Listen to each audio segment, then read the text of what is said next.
Hello dear students, आज के इस वीडियो में हम मूविंग कॉइल गैल्वेनोमीटर को डिस्कस करने वाले हैं। एग्जाम में किस टाइप के क्वेश्चन इसमें पूछे जा सकते हैं उनको डिस्कस करने वाले हैं। इसके मेन कंसेप्ट क्या हैं उसको डिस्कस करने वाले हैं। कोई ज़्यादा बड़ा डेरिवेशन हम इसमें करेंगे नहीं। मेन हमारा फोकस ये रहेगा to the point question exam में कैसे आ सकते हैं, सिर्फ उन्हीं को डिस्कस करना। So first of all, moving coil galvanometer क्या होता है आपको पता है? नहीं पता है तो साइड में एक वीडियो चल रहा है, इसमें आप देख सकते हो कि जब भी गैल्वेनोमीटर जो होता है उसमें एक कॉइल होती है और उसमें जब हम बैटरी कनेक्ट करते हैं तो बैटरी कनेक्ट करते ही उसकी जो कॉइल होती है वो मूव करना शुरू कर देती है। वो कॉइल मूव कर रही है, इसीलिए इसको हम क्या बोलते हैं? मूविंग कॉइल गैल्वेनोमीटर बोलते हैं। मैं डायग्राम बना रहा हूँ, डायग्राम देखना क्योंकि एग्जाम में डायग्राम पूछा जाता है। इसमें डायग्राम में कंस्ट्रक्शन है, सीख सकते हो सारे की सारी। इसमें एक कॉन्केव मैग्नेट होती है, ये कॉन्केव मैग्नेट का दूसरा एंड है, इसको मैं नॉर्थ पोल बोल देता हूँ, इसको क्या बोलता हूँ? South pole. दो पोल है कॉन्केव मैग्नेट का, नॉर्थ एंड साउथ। इनके बीच में एक नॉन मैग्नेटिक फ्रेम होता है। इस प्रकार से ये नॉन मैग्नेटिक फ्रेम हुआ और इस नॉन मैग्नेटिक फ्रेम के ऊपर हम क्या करते हैं? इंसुलेटेड कॉपर वायर है, इंसुलेटेड कॉपर वायर को इस प्रकार से बाउंड कर देते हैं। कॉपर वायर का जो एक एंड है नीचे एक शॉर्ट स्प्रिंग होता है उससे कनेक्ट कर देंगे और ऊपर वाला जो एंड है इसको हम एक फास्फोरस ब्रोंज स्ट्रिप से कनेक्ट करके और इस प्रकार से सस्पेंशन वायर से लटका देते हैं। ये जो पॉइंट है ये टर्मिनल T1 है और ये वाला है ये टर्मिनल T2 है। टर्मिनल T1 और T2 के अक्रॉस हम बैटरी को कनेक्ट करते हैं। इसके बाद ये जो आपका है इसके अंदर हम क्या करते हैं? इसके अंदर अगर मान लीजिए ये आपने जो फ्रेम लिया ये अगर आपका सिलेंड्रिकल है तो इसके अंदर एक सिलेंडर रख देते हैं। अगर ये रेक्टेंगुलर है तो इसके अंदर हम क्या कर देते हैं कि इस प्रकार से रेक्टेंगल रख देते हैं मेटल का। तो हमने यहाँ पे इस प्रकार से एक मेटल की स्ट्रक्चर रखी है। इसका पर्पज क्या है? एग्जाम में इसमें से क्वेश्चन पूछा जाता है, ये भी हम आगे बताने वाले हैं कि ये क्यों रखा गया है। अब तक तीन क्वेश्चन इसमें डायग्राम में अब तक आ चुके हैं। ये मैग्नेट हमने क्यों यूज किया, ये हमने क्यों रखा और इसको हमने फास्फोरस ब्रोंज का क्यों बनाया। तीन क्वेश्चन डिस्कस करेंगे वन बाई वन। पहले इसके बारे में देख लेते हैं। ये इस प्रकार से इसकी कंस्ट्रक्शन हो गई। अब यहाँ पे क्या होता है, मैं इसका जो मेन पॉइंट से थोड़ी बता देता हूँ, फिर आपको फॉर्मूला समझने में आसानी होगी। जैसे ही आप इसको कनेक्ट करते हो बैटरी के साथ, प्रिंसिपल क्या है? प्रिंसिपल बताऊँ आपको। प्रिंसिपल क्या होता है? करंट कैरिंग कॉइल को मैग्नेटिक फील्ड में रखेंगे तो टॉर्क एक्सपीरियंस करेगी, इसका प्रिंसिपल है। When a current carrying coil is placed in magnetic field then it experience the torque, ये इसका प्रिंसिपल है। इसलिए मैंने लिखना जरूरी नहीं समझा इसको क्योंकि हम टोटल रिवीजन के ऊपर फोकस कर रहे हैं। देखिए क्या होता है, जैसे इसके अंदर हम करंट पास करेंगे, करंट पास करके टॉर्क फील करेगी और वो जो टॉर्क होता है तो वो दिया जाएगा NIAB sin थीटा। किसे? NIAB sin theta, where N is the number of turn in the coil, I is the current, A is the area of this coil, B is the strength of magnetic field and theta क्या है? Direction. Theta है angle between the direction of magnetic field and normal to the coil. इस coil का जो normal है, इस coil का normal इधर आएगा। ये थीटा कौन सा है? नॉर्मल के साथ एंगल, ध्यान रखना है। इस पे भी न्यूमेरिकल बनता है, कॉन्सेप्चुअल क्वेश्चन बनता है। इसका नॉर्मल इधर आएगा मैग्नेटिक फील्ड, क्योंकि ये जो हमने किया है, इन्होंने जो मैग्नेटिक फील्ड डेवलप करेंगे वो रेडियल मैग्नेटिक फील्ड होगा, कुछ इस टाइप से। ये ऐसा मैग्नेटिक फील्ड प्रोड्यूस करेंगे, ये रेडियल मैग्नेटिक फील्ड होगा। ओके, अब क्योंकि इस कॉइल के ऊपर टॉर्क लग रहा है, कॉइल इस प्रकार से रोटेट कर रही है, ये ऐसे फिक्स है। अगर कॉइल इस प्रकार से रोटेट कर रही है इस डायरेक्शन में, तो ये जो स्ट्रिप है यहाँ पे फास्फोरस ब्रोंज की स्ट्रिप लगाई, वो इसका एंटी टॉर्क लगाएगा, इस उल्टा लगाएगा। फास्फोरस ब्रोंज अगर आपकी कॉइल ऐसे रोटेट कर रही है तो फास्फोरस ब्रोंज इसको, अगर ये क्लॉकवाइज होती है एंटी क्लॉकवाइज होगा, ये एंटी क्लॉकवाइज होती है क्लॉकवाइज होगा। तो इसका मतलब जो रिस्टोरिंग टॉर्क आपके पास आने वाला है, रिस्टोरिंग टॉर्क, वो किसके बराबर होगा? K इंटू थीटा के बराबर होगा। जहां पे K क्या है? टॉर्सनल कांस्टेंट है या टॉर्क कांस्टेंट है इस फास्फोरस ब्रोंज स्ट्रिप का, और थीटा क्या है? ट्विस्ट है, कितने डिग्री से जो है ये कॉइल रोटेट हुई है। इक्विलिब्रियम कंडीशन जब आती है तो दोनों के दोनों बराबर हो जाते हैं, तब आपके पास क्या आएगा? K theta is equal to NIAB, K theta is equal to NIAB, और यहाँ से थीटा किसके बराबर आ जाता है? NIAB divided by K। Theta किसके बराबर हो गया? NIAB divided by K। और यहाँ से आप ये वैल्यू को निकालोगे तो यहाँ से देखते हो NAB बाई K जो है ये सारे कांस्टेंट हैं, तो आप लिख सकते हो कि थीटा डायरेक्टली प्रोपोर्शनल टू किसके है? करंट जितना ज्यादा आप डालोगे उतना ही ज्यादा क्या होगा? ये डिफ्लेक्शन देगा। यहाँ से क्या क्या क्वेश्चन आ सकते हैं वो हम डिस्कस करने वाले हैं वन बाय वन। पहला क्वेश्चन यही कि फास्फोरस ब्रोंज स्ट्रिप हमने क्यों यूज की। फास्फोर स्ट्रिप क्यों यूज की, उसको हम एक क्वेश्चन और डिस्कस करने के बाद डिस्कस करते हैं।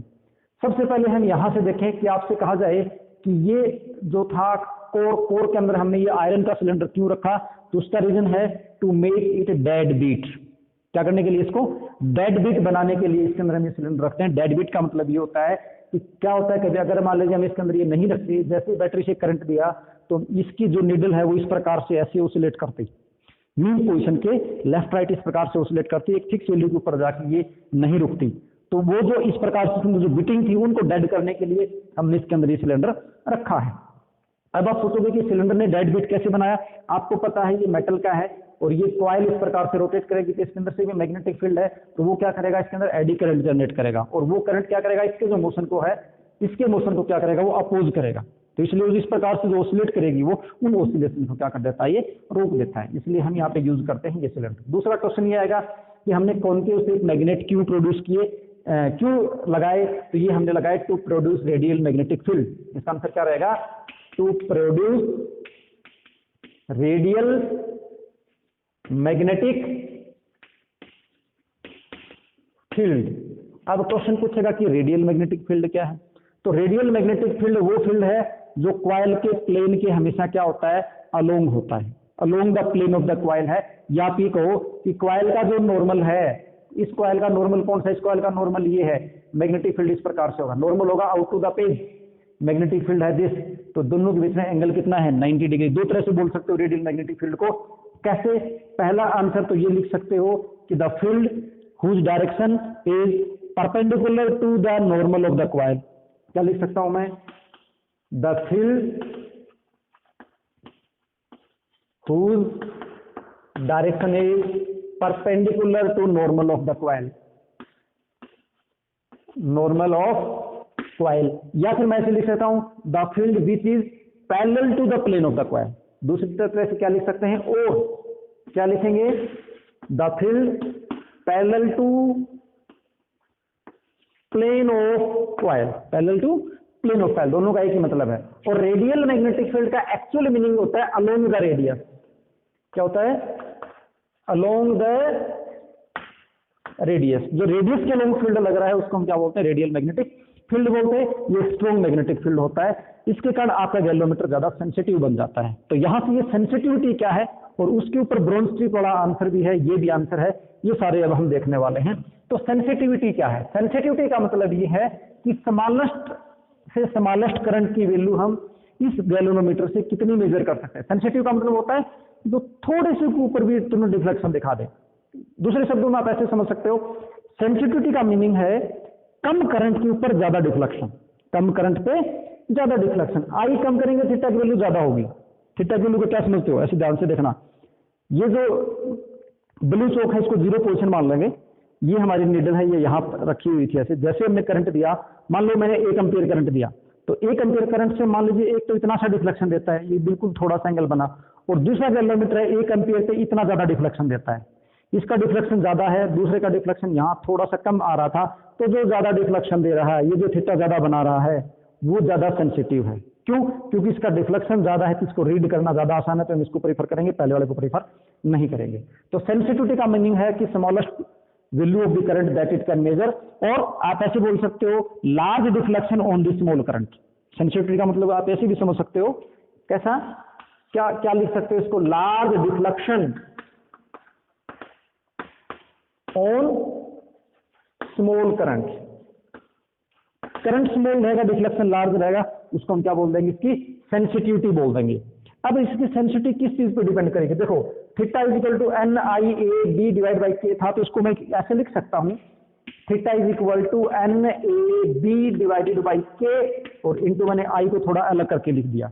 अब क्योंकि आई तो हमारे कंट्रोल में है नहीं, आई से ही हमें डिफ्लेक्शन प्रोड्यूस करना है, तो ये जो डिफ्लेक्शन है ये theta directly proportional to number of turn है, directly proportional to cross section area of the coil है, directly proportional to strength of magnetic field है, and inversely proportional to torsional constant है या टॉर्क कांस्टेंट है इस suspension wire के। अब यहां से ऐसे करके एन को इंक्रीज करके, ए को इंक्रीज करके, मैग्नेटिक फील्ड को इंक्रीज करके, के को डिक्रीज करके हम हमारे गैल्वेनोमीटर को सेंसिटिव बना सकते हैं। बट यहां भी हमारे पास लिमिटेशन है, अन को हम एक लिमिट से ज्यादा इंक्रीज नहीं कर सकते, ए को भी इंक्रीज नहीं कर सकते। रीजन ये है क्योंकि ये दोनों के दोनों गैलोमीटर को बल्कि बनाते हैं, इसलिए इन पे ज्यादा फोकस हम नहीं करते। हमारा ज्यादा फोकस रहता है इन दो फैक्टर के ऊपर, एक तो इस बी के ऊपर और एक के ऊपर। अगर मैं बी को स्ट्रोंग बना दूंगा तो मेरा गैलोमीटर ज्यादा सेंसिटिव हो जाएगा, और बी को स्ट्रोंग बनाया हमने कॉनकेव शेप मैग्नेट यूज करके। तो दूसरा आंसर ये भी है कि कॉनकेव शेप मैग्नेट आपने क्यों यूज किया, आंसर रहेगा to make the galvanometer more sensitive. और point number 1 to make the galvanometer more sensitive, point number 2 to produce radial magnetic field. इसको यूज करने के दो कारण है, नोट कर लेना नोटबुक में। पहला to make the field radial, और number 2 to make the galvanometer more sensitive. Okay ठीक है। के यहां से पूछेगा मैंने यहाँ पे जो स्ट्रिप यूज की वो फॉस्फोरस ब्रोंज स्ट्रिप ही यूज क्यों की, कोई और की यूज क्यों नहीं की। उसका रीजन ये है क्योंकि अगर के की वैल्यू ज्यादा हो जाती है तो मेरा डिफ्लेक्शन कम आ जाएगा, गैलोमीटर कम सेंसिटिव हो जाएगा। और गिवन मटेरियल्स हमारे पास जितने भी हैं, जो अवेलेबल मटेरियल्स हैं, उनमें से फास्फोरस ब्रोंज स्ट्रिप का जो टॉर्सनल कांस्टेंट है वो मिनिमम होता है। ये वैल्यू इसकी मिनिमम होने के कारण थीटा क्या आएगा हमारे पास, मैक्सिमम आएगा। थीटा मैक्सिमम आएगा तो गैलोमीटर मोर सेंसिटिव होगा। तो ये यूज करने का क्या रीजन है, 3 क्वेश्चन पूछ सकता है, इसके अंदर तीनों का आंसर बता दिए। क्यों यूज करता है, गैलोमीटर को मोर सेंसिटिव बनाने के लिए, क्योंकि इसकी के की वैल्यू कम होती है। इसको क्यों यूज किया, गैलोमीटर को सेंसिटिव बनाने के लिए, और दूसरा फील्ड को रेडियल बनाने के लिए। इसको क्यों यूज किया, सिलेंडर को इसके अंदर डेड बीट बनाने के लिए। ओके, ये इसकी सेंसिटिविटी से बात हुई। इसके बाद गैलोमीटर की दो सेंसिटिविटी होती है, एक होती है करंट सेंसिटिविटी जिसको हम IS से लिखते हैं, वो होता है theta divided by I. IS क्या होता है, थीटा डिवाइड बाई आई। एक होती है वोल्टेज सेंसिटिविटी VS, वो होती है थीटा डिवाइडेड बाई V। अब करंट सेंसिटिविटी को अगर आप फर्दर लिखेंगे, थीटा की वैल्यू है NIAB डिवाइडेड बाई K, आई से डिवाइड करेंगे, आई कैंसिल आई, ये आपके पास बना NAB डिवाइडेड बाई K। ये क्या है, ये है करंट सेंसिटिविटी। वोल्टेज सेंसिटिविटी देखोगे VS, थीटा की वैल्यू है NIAB डिवाइडेड बाई K, और डिवाइड बाई क्या है V, I upon V, 1/R हो गया। तो VS हो जाएगा आपके पास NAB बाई KR, और NABK को मैं लिख सकता हूं IS। इसका मतलब VS किसके बराबर हो जाएगा, IS डिवाइडेड बाई R। ये इसकी क्या होगी, वोल्टेज सेंसिटिविटी होगी, करंट सेंसिटिविटी होगी। दोनों डेफिनेशन बहुत इंपॉर्टेंट है, एग्जाम में आपसे पूछ सकता है करंट सेंसिटिविटी क्या होती है, वोल्टेज सेंसिटिविटी क्या होती है, तो आप ये आंसर यहाँ पे लिखेंगे। ओके ठीक है, गैलोमीटर के क्वेश्चन बने आपके। उसके बाद गैलोमीटर को आप एमीटर और वोल्टमीटर में भी कन्वर्ट कर सकते हो। तो गैलोमीटर को एमीटर में कैसे कन्वर्ट करेंगे, वोल्टमीटर में कैसे कन्वर्ट करेंगे, वो अब हमें यहाँ पे देख लेना है। तो सबसे पहले हम देख लेते हैं, मैं शॉर्टकट में लिख रहा हूं गैल्वेनोमीटर टू एमीटर, G2A, मतलब गैल्वेनोमीटर को हम एमीटर में कैसे कन्वर्ट करेंगे। तो देखिए, ये हमारे पास गैल्वेनोमीटर होता है G, और इसका मुझे एमीटर बनाना है। तो इसको एमीटर में कैसे बनाऊंगा, तो एमीटर बनाने के लिए हम क्या करते हैं, इसके पैरेलल में एक स्मॉल रेजिस्टेंस जोड़ देते हैं, जिसको शंट रेजिस्टेंस बोलते हैं। क्या बोलते हैं इसको, शंट रेजिस्टेंस बोलते हैं। इसके पैरेलल में हमने एक रेजिस्टेंस कनेक्ट कर दिया, तो ये जो पूरे की पूरी हमारे पास एक डिवाइस बन गई है, या पूरी स्ट्रक्चर बन गई, या पूरा ये जो डिवाइस हमारे पास बन गया है, इस डिवाइस को हम बोलते हैं एमीटर। और इसमें ये जो करंट आएगा, ये करंट आएगा, ये करंट यहाँ पे आने के, इस पॉइंट पे आने के बाद यहाँ करंट चला जाएगा, उसको हम बोलेंगे IG, और यहाँ करंट जाएगा, उसको हम बोलेंगे I माइनस IG। अब इस गैल्वेनोमीटर ये कितना करंट मेजर करेगा, वो अगर मुझे फाइंड आउट करना है तो कैसे करूंगा। देखिए, इसका डेरिवेशन है छोटा सा, क्योंकि ये और ये शंट रेजिस्टेंस और गैल्वेनोमीटर दोनों के दोनों पैरेलल कॉम्बिनेशन में है, और ओम्स लॉ के अकॉर्डिंग पैरेलल कॉम्बिनेशन का जो पोटेंशियल डिफरेंस होता है वो ऑलवेज क्या होता है, सेम होता है। इसका मतलब इसका पोटेंशियल क्या है, सेम है। दोनों के पोटेंशियल को आप बराबर करोगे तो मतलब क्या होगा, potential VS that is equal to potential across VG।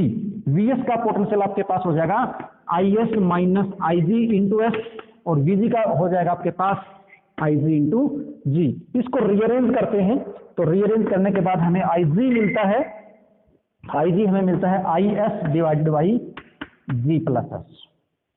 ये हमारे पास आएगा। इसके ऊपर न्यूमेरिकल एग्जाम में पूछेगा, फॉर्मूले को ध्यान से रख लेना, IG is equal to IS divide by G plus S, जहां पे I क्या है, G क्या है, IG क्या है, ये G क्या है, ये S क्या है। इन सभी की वैल्यूज आपको अच्छे से पता होनी चाहिए। कई बार बच्चे क्या करते हैं, फॉर्मूला याद होता है, न्यूमेरिकल नहीं सोल्व कर पाते। रीजन ये है कि उनको इसका मीनिंग ही नहीं पता। आईजी जो है वो करंट थ्रू द गैल्वेनोमीटर है। आईजी क्या है, गैल्वेनोमीटर करंट है, इसको फुल स्केल डिफ्लेक्शन करंट बोलते हैं। फुल स्केल, न्यूमेरिकल में अगर फुल स्केल डिफ्लेक्शन करंट कहीं पे लिखा हुआ है तो इसका मतलब कौन है, वो आईजी है। आई को क्या बोलते हैं, रेंज बोलते हैं, रेंज ऑफ करंट, या फिर आप बोल सकते हो एमीटर। आपसे कहेगा 5 एम्पियर की रेंज का एमीटर बनाना है, इसका मतलब आई की वैल्यू गिवन है। एस क्या है, एस है सेंट रेजिस्टेंस, और ये रेजिस्टेंस पैरेलल में कनेक्ट करने के बाद आपका गैल्वेनोमीटर किस में कन्वर्ट हो जाता है, एमीटर में कन्वर्ट हो जाता है। जी क्या है, जी है गैल्वेनोमीटर का रेजिस्टेंस है, G is the resistance of galvanometer. Okay, तो फॉर्मूले के अंदर चीजें ध्यान रखेंगे, न्यूमेरिकल आसानी से सोल्व हो जाएगा। थोड़ी देर में एक न्यूमेरिकल सोल्व करने वाले भी हैं, एक न्यूमेरिकल सोल्व करेंगे तो आपको अच्छे से पता चल जाएगा। दूसरा, इसको जो कन्वर्जन है उसको हम कर सकते हैं, इसको कन्वर्ट कर सकते हैं हम वोल्ट मीटर में। किसमें कन्वर्ट कर सकते हैं, वोल्ट मीटर में कन्वर्ट कर सकते हैं। तो देखो, वोल्ट मीटर में कन्वर्ट करना है तो ये गैल्वेनोमीटर हुआ, गैल्वेनोमीटर के सीरीज के अंदर आप एक रेजिस्टेंस कनेक्ट कर दो, सीरीज में एक आर रेजिस्टेंस मैंने कनेक्ट कर दिया, तो पूरे का पूरा ये जो डिवाइस बना है, इस डिवाइस को क्या बोलते हैं, वोल्ट मीटर। यहां से आई करंट इसके अंदर जा रहा है, ये वोल्ट मीटर बना। इसका जो फॉर्मूला होगा I is equal to Ohm's law होगा, I is equal to V is equal to, क्योंकि वोल्ट मीटर है ना, V is equal to Ohm's law से क्या होता है, आई इंटू आर। आई और आर कितना है, जी और आर पैरेलल में है, सीरीज में है दोनों, तो जी प्लस आर हो जाएगा। V is equal to I into G plus R. Okay, तो ये फॉर्मूला आपके पास किसका हो गया, वोल्ट मीटर का हो गया। ये फॉर्मूला किसका हो गया, आपके पास एमीटर का हो गया। यहां से भी क्वेश्चन पूछता है, 3 डिवाइस आपके पास बन गए हैं, एक डिवाइस आपके पास गैल्वेनोमीटर है, एक एमीटर है, और एक क्या है, वोल्ट मीटर है। Galvanometer, ammeter and voltmeter, इन तीनों में से, गैल्वेनोमीटर, एमीटर और वोल्ट मीटर में से, इन तीनों में से ज्यादा रेजिस्टेंस किसका, क्वेश्चन ये पूछेगा। गैल्वेनोमीटर का ज्यादा है, यानी आपसे ऐसे लिखा जाए R G, R A and R V, ज्यादा कौन है, तो आप ध्यान से देखिएगा। गैल्वेनोमीटर था, उसका कोई फिक्स रेजिस्टेंस था जी, गैल्वेनोमीटर का कोई फिक्स रेजिस्टेंस क्या था, जी। उसके सीरीज में रेजिस्टेंस लगाता हूं तो बनता है वोल्ट मीटर, पैरेलल में लगाता हूं तो बनता है एमीटर। ओके, इसका मतलब गैल्वेनोमीटर का रेजिस्टेंस चेंज हो रहा है। And as you know that when we connect two resistance in the parallel combination, then their effective resistance decreases. Suppose करो मेरे पास एक 3 ओम का रेजिस्टेंस था, कितने ओम का था, 3 ओम। छोटा सी कैलकुलेशन करके देखो, डाउट कोई नहीं रहेगा आपके पास। 3 ओम का रेजिस्टेंस था और इसके पैरेलल में मैं 1 ओम का रेजिस्टेंस कनेक्ट कर देता हूं, तो बताइए नई वैल्यू क्या होगी। तो नई वैल्यू आप तुरंत अनुमान लगा के बता सकते हो, 1 ओम से भी कम होगी। कैसे, देखिए फॉर्मूला होता है आरपी, 2 रेजिस्टेंस के लिए R1 R2 divided by R1 plus R2, तो वह 3 इंटू 1 डिवाइड बाई 3 प्लस 1 कितना हुआ, 4, ये हुआ 3/4 विच इज लेस देन 1। 3/4 क्या हुआ, लेस देन 1 हुआ। ये 0.7 समथिंग के आसपास आएगा, 75 ऐसे कुछ करके आएगा, 0.75। इसका मतलब क्या हुआ, जब पैरेलल कॉम्बिनेशन करता हूं तो जो रेजिस्टेंस मैंने पैरेलल में कनेक्ट किया है, वो जो स्मॉलेस्ट रेजिस्टेंस है पैरेलल में, नेट रिजल्ट उससे भी कम आता है। इसका मतलब जब मैंने यहां पे किया तो इफेक्टिव रेजिस्टेंस है वो डिक्रीज हुआ, तो एमीटर का रेजिस्टेंस क्या हुआ, गैल्वेनोमीटर से भी कम हो गया। ओके, यहां देखते हो सीरीज है, सीरीज में रेजिस्टेंस ऐड होते हैं। अगर ये दोनों में सीरीज में कनेक्ट कर देता 3 और 1, तो मेरे पास नेट रिजल्ट क्या था, 4। गैल्वेनोमीटर का 3 था, एक मैंने सीरीज में जोड़ दिया तो कितना हो गया, 4। इसका मतलब क्या हुआ, वोल्ट मीटर का सबसे ज्यादा होता है आरवी, उसके बाद क्या हो गैल्वेनोमीटर का, और उसके बाद किसका है, आर ए का। एमीटर का रेजिस्टेंस मिनिमम हुआ, वोल्ट मीटर का मैक्सिमम हुआ, गैल्वेनोमीटर का इनके बीच का है। ओके, देखिए इस फॉर्मूले पे क्या क्वेश्चन पूछता है, किस प्रकार से पूछ सकता है, वो देखते हैं अब हम।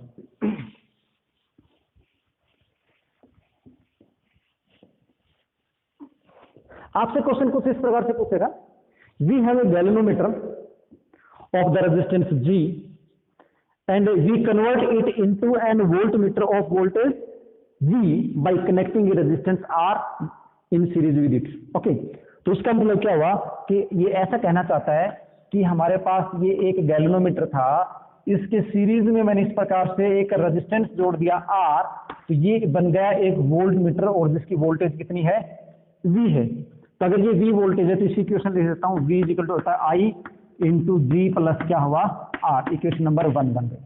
फिर बोलता है अगर मैं इसको V/2 की रेंज में कन्वर्ट करना चाहूँ, किसकी रेंज में कन्वर्ट करना चाहूँ, V/2 की रेंज में अगर मैं इसको कन्वर्ट करना चाहूँ तो कैसे कन्वर्ट करूंगा। क्वेश्चन को ध्यान से सुन लेना। एक गैल्वेनोमीटर था जिसका रेजिस्टेंस था G, सीरीज में अगर मैं R रेजिस्टेंस कनेक्ट कर देता हूं तो इसकी रेंज V हो जाती है। अगर मैं रेंज V/2 करना चाहूं तो कैसे करूं, ऑब्वियसली मुझे इस R की वैल्यू चेंज करनी पड़ेगी, है ना, क्योंकि ये चेंज करने से ही तो वोल्टमीटर बनता है। तो वो मैं कैसे चेंज करूंगा, तो दूसरी इक्वेशन बन जाएगी। केस नंबर 1 तो ये हो गया। केस नंबर 2 को आप कुछ इस प्रकार से लिखेंगे कि जो V डैश है उसकी इक्वेशन हो जाएगी, करंट में तो कोई चेंज है नहीं, G में कोई चेंज नहीं है, रेजिस्टेंस नया होगा वो R डैश, ये हो गया आपके पास इक्वेशन नंबर 2। अब यहां से क्या करेंगे, V डैश आपके पास क्या बोलता है, जो V डैश है वो ओरिजिनल की रेंज के हाफ होनी चाहिए, यानी V डैश V/2 है। तो इस इक्वेशन को मैं रीअरेंज करूं, V डैश की वैल्यू पुट करूं तो ऐसे लिख सकता हूं, V/2 is equal to I into G plus R dash, होगा। अब देखो इसको मैं इक्वेशन नंबर 2 बोल देता हूं फिर से, क्योंकि रीअरेंज हुई है ये, 3 बोल दूं, इक्वेशन क्या बोलते हैं, 3 बोलते हैं। इक्वेशन 1 से हमें V की वैल्यू पता है और ये वैल्यू अगर मैं यहाँ पुट कर देता हूं तो मेरे पास रिजल्ट क्या आएगा, फ्रॉम लिख देता हूं यहाँ पे सोल्व करके, फ्रॉम 1 and 3। 1 and 3 में क्या होगा, ये वैल्यू जब यहाँ पुट करेंगे तो ये आपके पास हो जाएगा I into G plus R divided by 2 is equal to आपके पास हुआ I into G plus R dash, I cancel I, rearrange करते हैं, आपके पास आएगा G प्लस R/2 और यहां से क्या आ जाएगा minus G is equal to R dash, और ये हो जाएगा -2G, इसको एलसीएम लूंगा तो -2G, ये है G, तो क्या बच जाएगा R minus G/2 is equal to R dash. इस प्रकार से इनके क्वेश्चन सोल्व हो सकते हैं। ऐसे ही एमीटर के हो जाएंगे। मैंने आपको एक बात बताई थी, ध्यान रखना, IG जो होता है फुल स्केल डिफ्लेक्शन करंट है, I जो है वो रेंज वाला करंट है, G गैल्वेनोमीटर का रेजिस्टेंस है। ये वैल्यूज आप पुट करेंगे, कोई भी न्यूमेरिकल होगा वो एमीटर का हो वोल्टमीटर का, उसको आप सोल्व कर सकते हैं। 2-3 क्वेश्चंस की आप खुद प्रैक्टिस करके देखना, गैल्वेनोमीटर की और एमीटर की, 1-2 करंट सेंसिटिविटी की और वोल्टेज सेंसिटिविटी के न्यूमेरिकल्स भी हैं, उनकी प्रैक्टिस करके देखना। ये इतना आप कर लेते हैं तो गैल्वेनोमीटर के ऊपर से कोई भी क्वेश्चन एग्जाम में आ जाए आप इजीली इसको सोल्व कर पाएंगे।